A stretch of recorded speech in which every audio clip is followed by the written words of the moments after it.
10 horas, muito bom dia para você, começando o Manhã Bandeirantes desta quinta-feira. Hoje é dia 25 de março de 2021. Estamos nos preparando para esse mega feriado de 10 dias, que não é para a gente aproveitar, digamos assim, né? Como seria um feriado prolongado, como seria um final de semana prolongado, não tem nada pra gente aproveitar, a não ser a gente tentar se resguardar, quem pode também se resguardar, porque a bem da verdade, essa tentativa de fazer com que a cidade desacelere, que as pessoas não precisem sair de casa, que as pessoas fiquem afastadas do convívio, no transporte público, enfim, nos locais de concentração normais, no ambiente de trabalho. Essa tentativa, enfim, é uma tentativa, né? É uma tentativa. No ano passado, quando isso foi feito, e eu nem entendo por que isso se repetiu, porque no ano passado não foi um sucesso de público e crítica. Essa tentativa de ampliar, de juntar vários feriados, né? Não foi um sucesso. A gente viu muito bem, muita gente descendo para o litoral. Esse ano parece que a coisa vai ser um pouco mais rigorosa, vai haver barreiras nas estradas, as prefeituras do litoral. Aliás, diferente do que aconteceu no ano passado, e é importante que se diga isso também, né? A gente ouviu recentemente aqui o prefeito de São Sebastião, preocupadíssimo, como os demais prefeitos do litoral, da região metropolitana, do interior do estado, mas o prefeito de São Sebastião, preocupadíssimo, falou isso com todas as letras, porque não tem leitos de UTI disponíveis. Não tem mais nada, zero. Inclusive, ele chegou a anunciar aqui na semana passada que se não houvesse uma remessa de novos sedativos, ele teria que extubar pacientes que estavam em estado grave, internados em hospitais de São Sebastião. Quer dizer, retirar o tubo, né? É isso. A pessoa é entubada quando a situação é delicada, é um procedimento dos mais invasivos. Você imagina a situação de, por falta de sedativo, a prefeitura ter que determinar que seus médicos estubem um paciente que está sofrendo com falta de ar. Você imagina essa situação. Felizmente, o alerta feito pelo prefeito de São Sebastião foi ouvido. Mas não se sabe até quando, né? Essa remessa nova de sedativos. 2 semanas, Gui? 2 semanas. Então é isso. O prazo dado foi de 2 semanas. Óbvio que pode ser que nesse meio tempo novidades aconteçam, uma carga nova de medicamentos surja de repente, mas é essa a nossa realidade. É essa a nossa realidade. Não é diferente disso aqui que eu estou falando. Isso é em São Sebastião, isso é aqui na capital paulista. A gente tem vivido com esse fantasma da falta de oxigênio. E eu repito aqui, é lógico que a gente entende que a autoridade, por mais que ela se empenhe, por mais que ela tente planejar algo, tente imaginar qual é o próximo drama que vai ser enfrentado nessa batalha contra o Covid, é difícil você conseguir resolver o problema antes dele aparecer, né? Se antecipar o problema. É difícil mesmo, mas por que é difícil agora fazer isso? É mais difícil agora fazer isso. Difícil é no mundo inteiro, mas por que no Brasil em particular nós chegamos a essa marca de 300 mil pessoas mortas? Por que nós chegamos? Sem perspectiva imediata de haver uma redução, de haver uma manutenção dessas 2.000 e tantas mortes por dia. Por que nós chegamos a esse ponto? Porque faltou lá atrás previsão, né? Então, como o Datena disse ontem aqui, disse de forma clara e precisa, a reunião, esse comitê que supostamente foi criado ontem com autoridades do poder público, né, a presidência dos vários poderes, do judiciário, do legislativo, do executivo, enfim, é um passo dado. Ninguém pode negar que nós saímos do zero absoluto, porque incrivelmente, depois de 1 ano, não havia sido montado nenhum comitê de urgência, nada, nenhum, em nível federal nenhum, zero absoluto. Aliás, mal tínhamos ministro da Saúde, como é que ia ter um comitê para atender o Covid, né?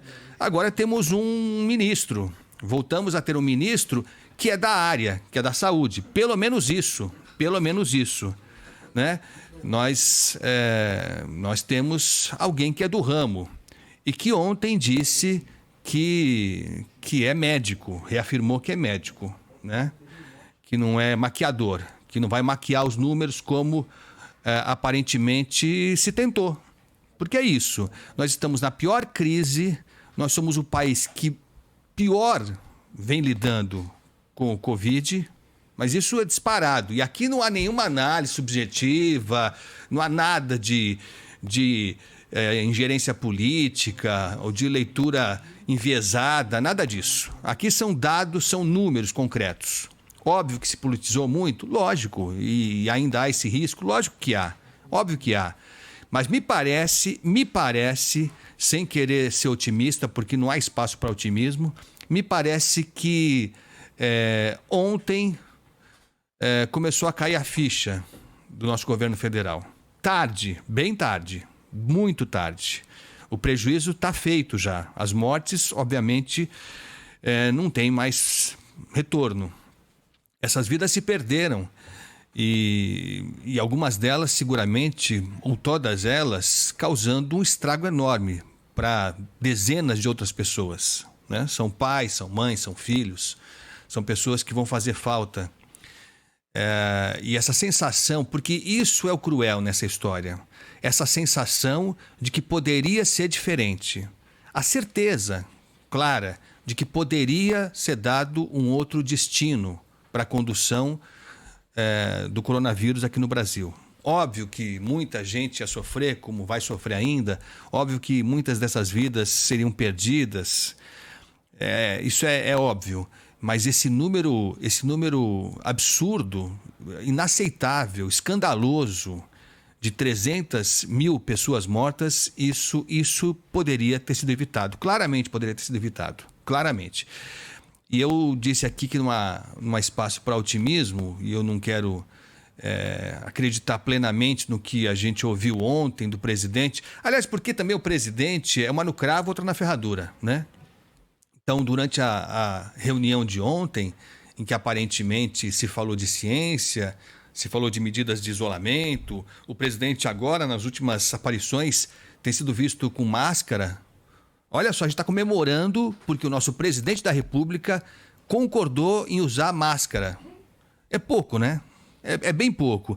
Aliás, para pessoas que defendem o discurso que até ontem era defendido pelo presidente, não sei se dá para dizer que ele mudou o discurso dele. Momentaneamente ele mudou. Tomara que tenha mudado mesmo com convicção, que ele tenha acreditado que é de verdade esse drama que o mundo enfrenta.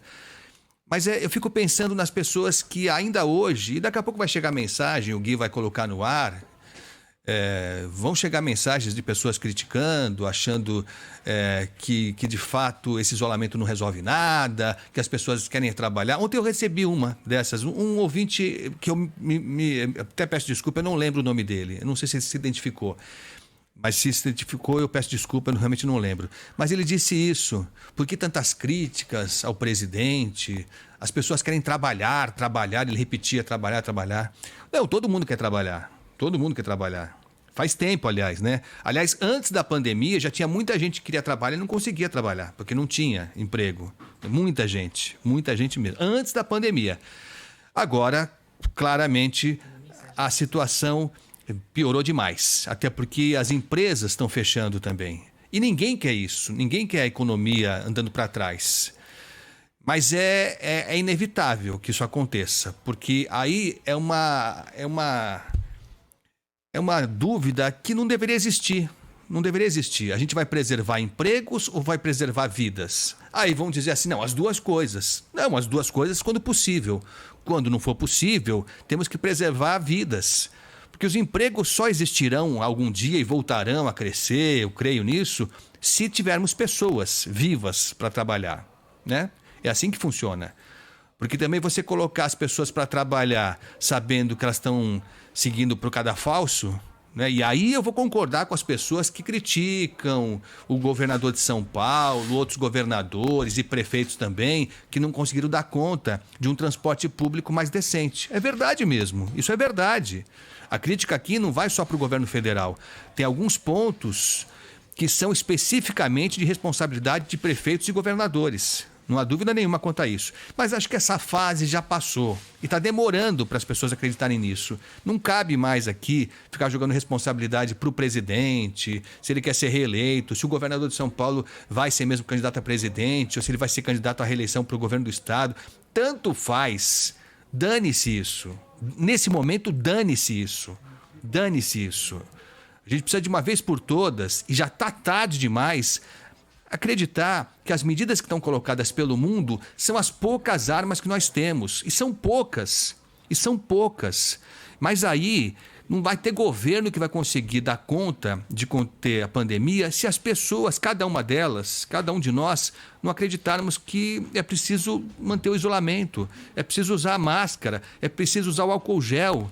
Não há ninguém nesse planeta que não tenha ouvido isso uma vez na vida. Não há ninguém que desconheça que as armas que nós temos são essas 3 só. E a vacina, né? E a vacina, que ainda, para nós brasileiros, ainda está um pouco distante. Está melhorando? Está melhorando. Também não tinha como piorar. Vamos combinar que não havia como andar para trás. Mas estamos com algumas possibilidades, né? A Janssen pediu o registro na Anvisa em caráter de emergência. A Janssen que é aquela vacina de uma dose só, né? O que seria para nós a maravilha das maravilhas. Então, tomara que a Anvisa acelere a aprovação e vai aprovar.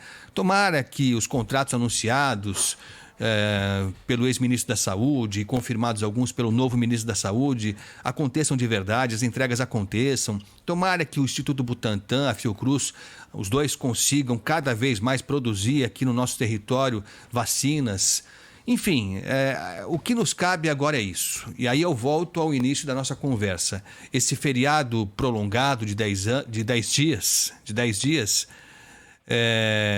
que eu posso até discutir, eu não sei se é uma medida de fato que vai ter toda essa eficácia, mas é uma tentativa. E ela só vai ser melhor ou pior se cada um de nós cumprir o que está sendo orientado pelo governo.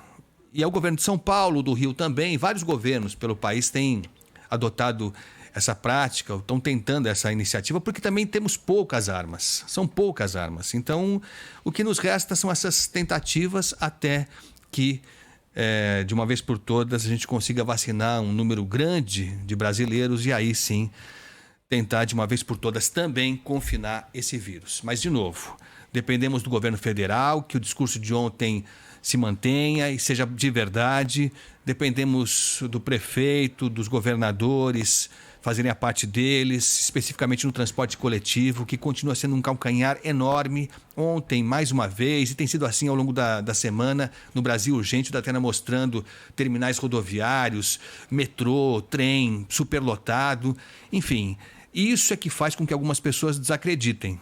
Porque se o governo pede para a gente ficar em casa, e é isso que tem que ser feito mesmo, mas não consegue dar conta de um transporte público um pouco mais decente, aí parece que não é de verdade. E aí as pessoas desacreditam mesmo.